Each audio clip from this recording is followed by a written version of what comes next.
Hi, Crossroads. Congratulations, because you have made it to day 21 of our 21 days of prayer and fasting. Way to go. I feel like you deserve a round of applause. I'm Pastor Randi, and I am so excited that I get to be with you today to talk about our very last verse of the day. It comes from the book of Matthew, chapter 9, verse 37. And it's actually Jesus, and he's talking to his disciples, and this is what he says. The harvest is plentiful, but the workers are few. I'll say it one more time for you. Matthew, chapter 9, verse 37. Jesus says to his disciples, the harvest is plentiful, but the workers are few. One of the very first questions I had when I was looking at this verse and reading this verse was just, where's the harvest? Or who is the harvest? Jesus says it's plentiful and we need more workers. But what does that mean? And I thought, is this just, there's a lot of people out there that need to hear about Jesus, and so we need to evangelize more and we need more people to tell other people about Jesus. And I'm sure that's a part of it. But if you read the verses before this and then continue on the story afterwards, it provides us some interesting context. And so what is happening directly before Jesus says this is that Jesus is walking through crowds of people who are calling out to him, that need him to touch their lives. They're people that are needing healing, his healing power.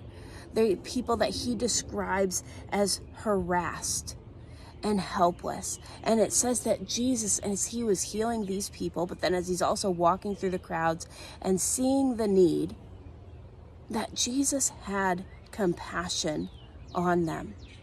And then this is when he tells the disciples, the harvest is plentiful, but the workers are few.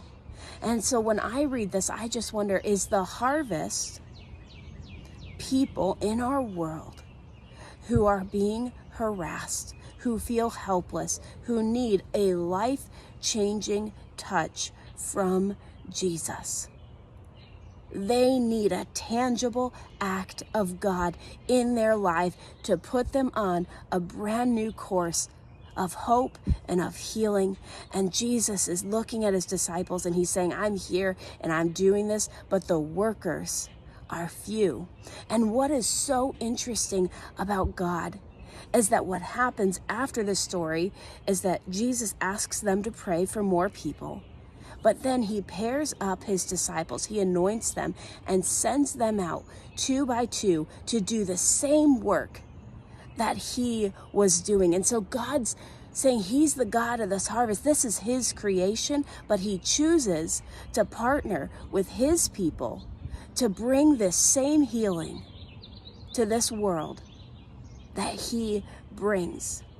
And so I think about us and I think we are in a perfect position to do this too, because we have spent the last 21 days praying and fasting, and now I think that God is saying, let's go.